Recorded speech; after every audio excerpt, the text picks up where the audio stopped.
നേർവീഥി നേർവീഥി നേർവീഥി. Evangelist Kunjumon Thottappally ഇപ്പോൾ ദൈവവചനം പങ്കുവയ്ക്കുന്നു.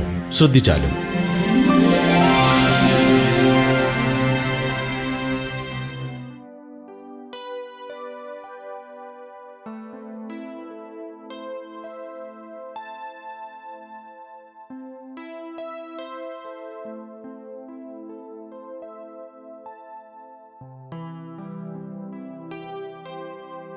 യെശയ്യാപ്രവചനം 34-ാം അധ്യായം ഞാൻ വായിക്കുന്നത് ശ്രദ്ധിച്ചാൽ.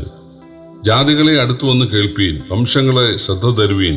ഭൂമിയും അതിൻ്റെ നിറവും ഭൂതലവും അതിലെ മുളയ്ക്കുന്നതൊക്കെയും കേൾക്കട്ടെ. യഹോവയ്ക്ക് സകല ജാതികളോടും കോപവും അവരുടെ സർവ്വ സൈന്യത്തോടും ക്രോധവുമുണ്ട്. അവൻ അവരെ ശപഥാർപ്പിതമായി കൊലക്കേൽപ്പിച്ചിരിക്കുന്നു. അവരുടെ ഹതന്മാരെ എറിഞ്ഞു കളയും. അവരുടെ ശവങ്ങളിൽ നിന്ന് നാറ്റം പുറപ്പെടും. അവരുടെ രക്തം കൊണ്ട് മലകൾ ഒഴുകിപ്പോകും. ആകാശത്തിലെ സൈന്യമെല്ലാം അലിഞ്ഞു പോകും. ആകാശവും ഒരു ചുരുൾ പോലെ ചുരുണ്ടുപോകും. അതിലെ സൈന്യമൊക്കെയും മുന്തിരിവള്ളിയുടെ ഇലവാടി പൊഴിയുന്നത് പോലെയും അത്തിവൃക്ഷത്തിന്റെ കായ വാടി പൊഴിയുന്നത് പോലെയും പൊഴിഞ്ഞു പോകും. എന്റെ വാൾ സ്വർഗത്തിൽ ലഹരിച്ചിരിക്കുന്നു. അത് ഏദോമിന്മേലും എന്റെ ശപഥാർപ്പിത ജാതികളുടെ മേലും ന്യായവിധിക്കായി ഇറങ്ങി വരും. യഹോവയുടെ വാൾ രക്തം പുരണ്ടും കൊഴുപ്പ് പൊതിഞ്ഞു വിരിക്കുന്നു. കുഞ്ഞാടുകളുടെയും കോലാടുകളുടെയും രക്തം കൊണ്ടും ആട്ടുകൊറ്റന്മാരുടെ മൂത്ര പിണ്ഡങ്ങളുടെ കൊഴുപ്പുകൊണ്ടും തന്നെ. യഹോവയ്ക്ക് ബൊസ്രയിൽ ഒരു യാഗവും ഏദോം ദേശത്ത് ഒരു മഹാസംഹാരവും ഉണ്ട്. അവയോടുകൂടെ കാട്ടുപോത്തുകളും കാളകളോടുകൂടെ മൂരികളും വീഴും. അവരുടെ ദേശം രക്തം കുടിച്ച് ലഹരി പിടിക്കും. അവരുടെ നിലം കൊഴുപ്പുകൊണ്ട് നിറഞ്ഞിരിക്കും. അത് യഹോവ പ്രതികാരം നടത്തുന്ന ദിവസവും സിയോന്റെ വ്യവഹാരത്തിൽ പ്രതിഫലം കൊടുക്കുന്ന സംവത്സരവും ആകുന്നു. അവിടുത്തെ തോടുകൾ കീലായും മണ്ണ് ഗന്ധകമായും നിലം കത്തുന്ന കീലായും ഭവിക്കും. രാവും പകലും അത് കെടുകയില്ല. അതിൻ്റെ പുക സദാകാലം പൊങ്ങിക്കൊണ്ടിരിക്കും. തലമുറ തലമുറയായി അത് ശൂന്യമായി കിടക്കും. ഒരുത്തനും ഒരു നാളും അതിൽ കൂടി കടന്നു പോകയില്ല. വേഴാമ്പലും മുള്ളൻപന്നിയും അതിനെ കൈവശമാക്കും. മൂങ്ങയും മലങ്കാക്കയും അതിൽ പാർക്കും. അവൻ അതിന്മേൽ പാഴിന്റെ നൂലും ശൂന്യത്തിന്റെ തൂക്കുകെട്ടയും പിടിക്കും. അതിലെ കുലീനന്മാർ ആരും രാജത്വം ഘോഷിക്കയില്ല. അതിലെ പ്രഭുക്കന്മാർ എല്ലാവരും നാസ്തിയായി പോകും. അതിൻ്റെ അരമണകളിൽ മുള്ളും അതിൻ്റെ കോട്ടകളിൽ തൂവയും ഞെരിഞ്ഞിലും മുളയ്ക്കും. അത് കുറുക്കന്മാർക്ക് പാർപ്പിടവും ഒട്ടകപ്പക്ഷികൾക്ക് താവളവുമാകും. മരുമൃഗങ്ങളും ചെന്നായ്ക്കളും അതിൽ എതിർപ്പെടും. വനഭൂതം വനഭൂതത്തെ വിളിക്കും. അവിടെ വേതാളം കിടക്കുകയും വിശ്രാമം പ്രാപിക്കുകയും ചെയ്യും. അവിടെ അസ്ത്രനാഗം കൂടുണ്ടാക്കി മുട്ടയിട്ട് പൊരുന്നി കുഞ്ഞുങ്ങളെ തൻ്റെ നിഴലിൻ കീഴെ ചേർത്തുകൊള്ളും. അവിടെ പരുന്ത് അതതിൻ്റെ ഇണയോട് കൂടും. യഹോവയുടെ പുസ്തകത്തിൽ അന്വേഷിച്ച് വായിച്ചു നോക്കുവീൻ. അവയിലൊന്നും കാണാതിരിക്കയില്ല, ഒന്നിനും ഇണയില്ലാതിരിക്കുകയുമില്ല. അവൻ്റെ വായല്ലോ കൽപ്പിച്ചത്, അവൻ്റെ ആത്മാവത്രേ അവയെ കൂട്ടിവരുത്തിയത്. അവൻ അവയ്ക്കായി ചീട്ടിട്ടു. അതിൻ്റെ കൈ അതിനെ അവയ്ക്ക് ചരടുകൊണ്ട് വിഭാഗിച്ചു കൊടുക്കും. അവ സദാകാലത്തേക്കും അതിനെ കൈവശമാക്കി തലമുറ തലമുറയായി അതിൽ പാർക്കും. യെശയ്യാപ്രവചനം 34-ാം അധ്യായം ഇസ്രായേലിനെ ഉപദ്രവിച്ച ജാതികളെ ദൈവം ന്യായം വിധിക്കുന്നതിൻ്റെ വിശദീകരണങ്ങളാണ്. അത് സിയോന്റെ വ്യവഹാരത്തിൽ പ്രതിഫലം കൊടുക്കുന്ന സംവത്സരം ആണെന്ന് 8-ാം വാക്യത്തിൽ പറയുന്നു. ഇവിടെ ഇസ്രായേൽ വാദിയും ചുറ്റുമുള്ള ഏദോം ഉൾപ്പെടെയുള്ള ജാതികൾ പ്രതികളുമാണ്. അതാണ് 1, 2, 5 വാക്യങ്ങളിൽ ഉള്ളത്.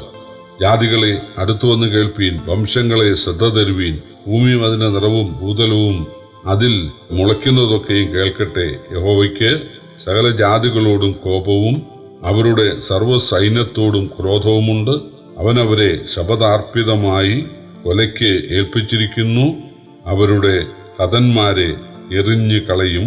അവരുടെ ശവങ്ങളിൽ നിന്ന് നാറ്റം പുറപ്പെടും. അവരുടെ രക്തം കൊണ്ട് മലകൾ ഒഴുകിപ്പോകും. 5-ാം വാക്യം, എൻ്റെ വാൾ സ്വർഗത്തിൽ ലഹരിച്ചിരിക്കുന്നു.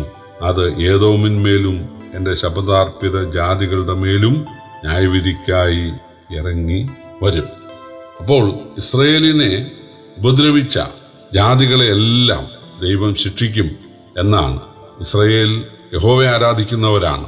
അപ്പോൾ നിങ്ങളുടെ ദൈവം എവിടെ എന്ന് ചോദിച്ചുകൊണ്ടാണ്, അവർ ദൈവത്തെ കൂടെ നിന്ദിച്ചുകൊണ്ടാണ് ഇസ്രായേലിനെ ഉപദ്രവിച്ചത്.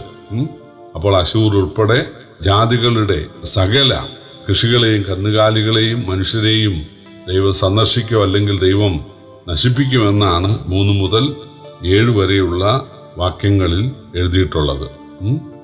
4 മുതൽ 9 വരെയുള്ള വാക്യങ്ങൾ പ്രകൃതിക്ഷോഭത്താൽ ഭൂമി കൃഷിയോഗ്യവും ആസ്യയോഗ്യവും അല്ലാതാകും, ആകാശത്തിൻ്റെ സ്ഥിതിക്കും ഗുരുതരമായ മാറ്റം വരുമെന്നാണ്. അതായത് പണ്ട് ദൈവം സോദോമിനെ അവരുടെ പാപം നോത്ത് ന്യായം വിധിച്ചപ്പോൾ അവിടെ തീയും ഗന്ധകവും വർഷിക്കപ്പെടാനിടയായി. ആ പട്ടണങ്ങൾ ഒരു കടലായി, ചാവുകടലായി മാറാനിടയായി. അവിടെ ഒരു കൃഷിയും അതിനടുത്ത സ്ഥലത്ത് പോലും നടക്കയില്ല. കാരണം ദൈവം അതുപോലെ ന്യായം വിധിച്ചു. അതുതന്നെയാണ് ആ ആശയം വെച്ചുകൊണ്ടാണ് ഇവിടെ പറയുന്നത്, നിങ്ങളുടെ വയലുകളൊക്കെ അത് കത്തുന്ന കീലായിട്ട് മാറാൻ ഇടയായി തീരും എന്നാണ്. അതുപോലെ അവരുടെ കന്നുകാലികളെയും ദൈവം, അവരുടെ മൃഗസമ്പത്തിനെ ദൈവം നശിപ്പിക്കും എന്നാണ് എഴുതിയിട്ടുള്ളത്. അതായത് പക്ഷിമൃഗാദികളെക്കുറിച്ച് വിശദീകരിക്കുന്ന ഒരധ്യായമാണിത്.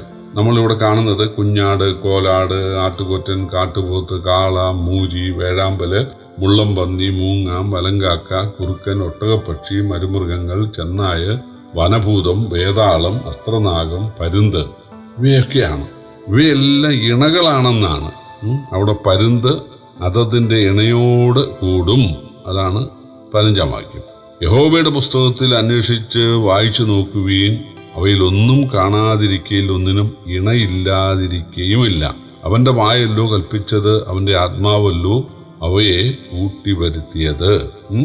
അവൻ അവയ്ക്കായി ചീട്ടിട്ടു, അവൻ്റെ കൈ അതിനെ അവയ്ക്ക് ചരട് കൊണ്ട് വിഭാഗിച്ചു കൊടുത്തു. അവ സദാകാലത്തേക്കും അതിനെ കൈവശമാക്കി തലമുറ തലമുറയായി അതിൽ പാർക്കും. അപ്പോൾ ദൈവം ന്യായം വിധിക്കുന്ന രാജ്യങ്ങളിൽ അല്ലെങ്കിൽ സ്ഥലങ്ങളിൽ മനുഷ്യവാസം ഉണ്ടായിരിക്കുകയില്ല, അത് വാസയോഗ്യമായിരിക്കുകയില്ല. കാരണം അവിടെ വെള്ളം ഉണ്ടാകുകയില്ല, അവിടെ കൃഷി നടക്കുകയില്ല, കാലാവസ്ഥ പ്രതികൂലമായിരിക്കും. എന്നാൽ ആ കാലാവസ്ഥയിലും പിടിച്ചു നിൽക്കുന്ന കുറേ പക്ഷിമൃഗാദികളുടെ കാര്യമാണ് നമ്മളിപ്പോൾ വായിച്ചത്. ഒട്ടകപ്പക്ഷി ഏത് വരണ്ട സ്ഥലത്തും പാർക്കും. അപ്പോൾ അങ്ങനെയുള്ള പക്ഷികളും, അതായത് പാമ്പുകളും കുറുക്കനും ഒക്കെ പാർക്കാനിടയാകും. പക്ഷേ അവ ഇണയോടുകൂടെ പാർക്കുമെന്നാണ് 34-ാം അധ്യായത്തിൽ അതിൻ്റെ 16-ാം വാക്യത്തിൽ വായിക്കുന്നത്. യഹോവയുടെ പുസ്തകത്തെ അന്വേഷിച്ച് നോക്കുക, അവയിലൊന്നും കാണാതിരിക്കയില്ല, ഒന്നിനും ഇണയില്ലാതിരിക്കയില്ല. യഹോവയല്ലോ അവയെ കൂട്ടിച്ചേർത്തത്, അവനല്ലയോ അവയെ കൽപ്പിച്ചാക്കിയത്. അതായത് സകല പക്ഷികൾക്കും ഇണയെ നൽകുന്നത് ദൈവമാണ് എന്നാണ് ഇവിടെ എഴുതിയിട്ടുള്ളത്. അപ്പോൾ ദൈവം ശിക്ഷിക്കുന്ന ജാതികളുടെ ആ പട്ടണങ്ങൾ അത് മരുഭൂമികളായിട്ട് മാറുകയും കാട്ടുമൃഗങ്ങൾ അവ ഇണയോടുകൂടെ അവിടെ താവളമാക്കുകയും ചെയ്യും എന്നാണ്. പക്ഷേ പ്രിയപ്പെട്ടവർ, ഇതൊക്കെ ചരിത്രമായി മാറാൻ ഇടയായി. പണ്ടത്തെ പട്ടണങ്ങൾ ആയിരുന്ന പല സ്ഥലങ്ങളും ഇന്ന് മരുഭൂമിയായിട്ട് മാറി അവിടെ ആളുകൾ ഗവേഷണം നടത്തുകയാണ്. അപ്പോൾ ആ പഴയ പട്ടണത്തിൻ്റെ അവശിഷ്ടങ്ങൾ അത് കണ്ടെത്തിയിട്ടുണ്ട്.